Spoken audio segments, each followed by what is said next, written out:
প্ৰথমতে মই আমাৰ ৰঙালী বিহু যেটো বহাগ বিহু বুলি কোৱা হয় আমি ৰংজালী বৈশাগু বুলি কওঁ আৰু বিশুৱা বিভিন্ন জাতি জনগোষ্ঠীয়ে বিভিন্ন নামেৰে উদযাপন কৰে মই বিটিয়াৰবাসীক ৰংজালী বৈশাগুৰ শুভকামনা জ্ঞাপন কৰিছোঁ আৰু এইবেলি আমাৰ জাতীয় উৎসৱ বিহু বিশুৱা বা ৰংজালী বৈশাগু উদযাপনটো খুব সুন্দৰকৈ হ'ব তেনেকুৱা এটা দেখা যায় কাৰণ বতৰো খুব সুন্দৰ হয় আৰু সেইকাৰণে মই সকলোকে বিহুৰ শুভকামনা জ্ঞাপন কৰাৰ লগতে আমাৰ জাতীয় উৎসৱটো খুব ভালকৈ উদযাপন কৰিবলৈ আহ্বান কৰিছোঁ বিশেষভাৱে এতিয়া বিটিয়াৰ অঞ্চলত আমি যি চিন্তাধাৰা লৈ পেলাই ৰাজনীতিটো আৰম্ভ কৰিছোঁ ইয়াত সকলো জাতি জনগোষ্ঠীৰ এটা অংশীদাৰী এটা UPPL দলত আছে সকলো জাতি জনগোষ্ঠীৰ প্ৰেজেন্স এটা UPPL দলত আছে কিন্তু দীঘলীয়া সময়ত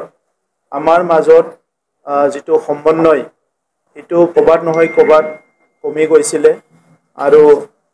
ডাঙৰ ভুল বুজাবুজি হোৱা নাই যদিও আমাৰ ভুল বুজা যেটো মানে সম্পৰ্ক আৰু সম্বন্ধ এটো কবাত নহয় কবাত অলপ কমি গৈছিল আৰু সেই কাৰণে বিটিয়াৰ অঞ্চলটো যেহেতু 35 লাখ জনসাধাৰণ আছে আৰু আমি বুজি পাওঁ যে এই 25 লাখ জনসাধাৰণ বসবাস কৰা এখন ঘৰ য'ত বড়ো আছে ৰাজবংশী আছে গোৰ্খা আছে অসমীয়া আছে বঙালী আছে মাইনৰিটি আছে ইয়াত বিভিন্ন জাতি জনগোষ্ঠী সকল আছে ইয়াৰ মাজত সমন্বয়টো বহুত এটা ইম্পৰ্টেন্ট এটা বিষয় আৰু এই বিষয়টোকে আগৰ সময়বিলাকত বহুত বেছি গুৰুত্ব দিয়া হোৱা নাই কাৰণ সকলো জনগোষ্ঠীয়ে নিজে নিজে সংগ্ৰাম কৰি আছে আমি নিজৰ জনগোষ্ঠী প্ৰতিষ্ঠাৰ কাৰণে নিজৰ জনগোষ্ঠী অস্তিত্ব ৰক্ষাৰ কাৰণে নিজৰ সংগ্ৰাম বহুতে অব্যাহত ৰাখি আছে কিন্তু এনেকুৱা সময়ত আমি ভাবিব লাগিব যে সামূহিকভাৱে মানৱ জাতি হিচাপে আমি কোনটো ষ্টেটাছত আছো আজি চাবলৈ গ'লে ভাৰতবৰ্ষৰ বিভিন্ন প্ৰান্তত আমি বহুত পিছ পৰি আছিলো আৰু বিটিয়াৰ অঞ্চলত একেলগে for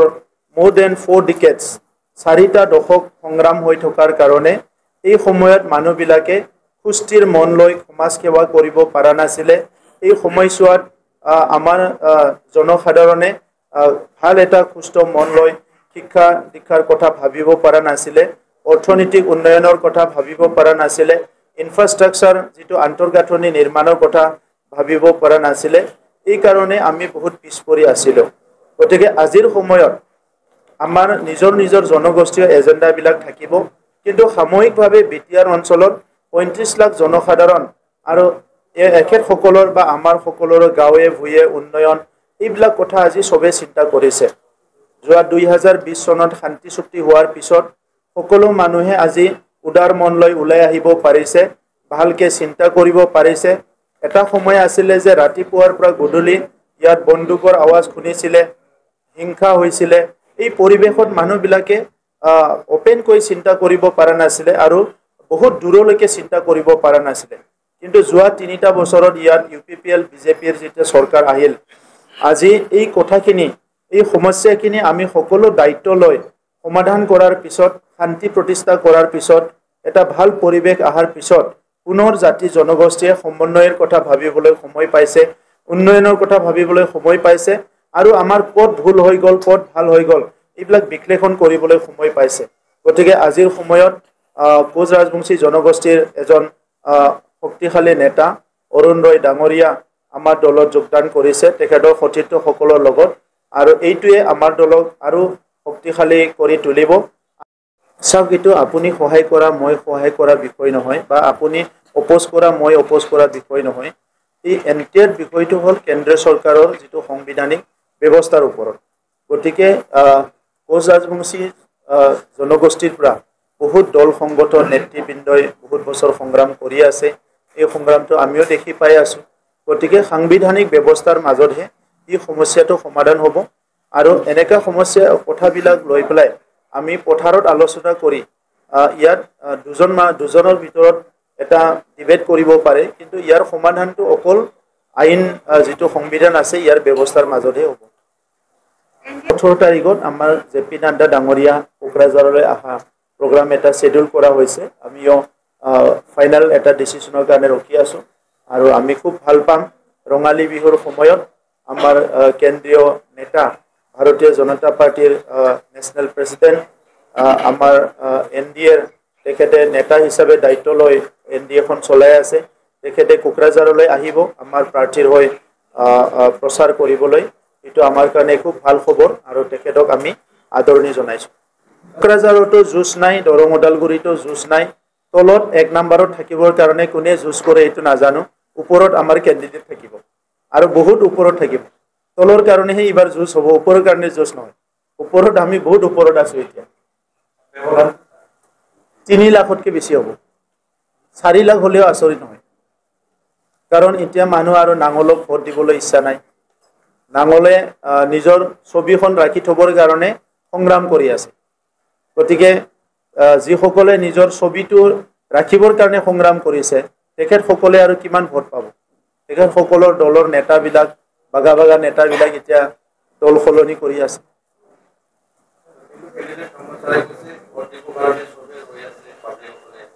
তেতিয়াতো তেখেতে 14 চিৰাঙতে বহুত ভোটত জিকি গ'ল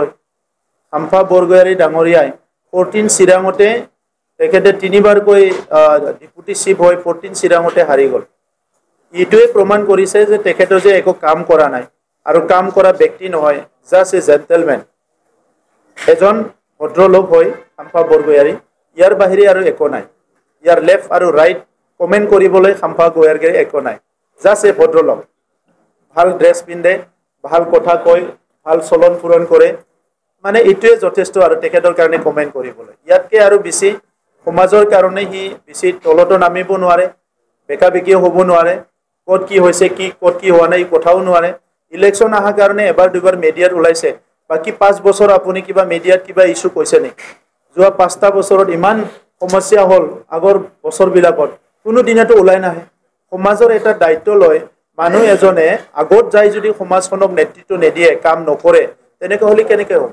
অকল নিৰ্বাচনৰ সময়ত ওলাই আহি দুটা কথা ক'ব ইয়াৰ পিছত দেখা পাব যে নেক্সট আৰু 5 বছৰ আৰু দেখিবলৈ নাপায় ৰাতিপুৱাই ওলাই বলে কোনবা টিম আছে টিমৰ লগত বহি থাকে কি কৰে কি নকৰে তেখেত সকলে জানে আজি আমাৰ ভোগালী বিহুৰ আগমুহূৰ্তত ৰঙালী বিহুৰ আগমুহূৰ্তত চন্দন ব্ৰহ্ম ডাঙৰীয়া আমাৰ দললৈ আহিব তেখেতক আমি আদৰণি জনাইছো আৰু তেখেতৰ দীঘলীয়া যেটো ৰাজনৈতিক এক্সপেৰিয়েন্স হিটো আমাৰ বহুতখিনি কামত আহিব বা এই অঞ্চলৰ সমাজখন আগুৱাই নিয়াত তেখেতৰ এটা ৰাজনৈতিক উপলব্ধি আৰু এটা এক্সপেৰিয়েন্সটো আমাক বহুত দিশত সহায় কৰিব বুলি মই আশা কৰিছো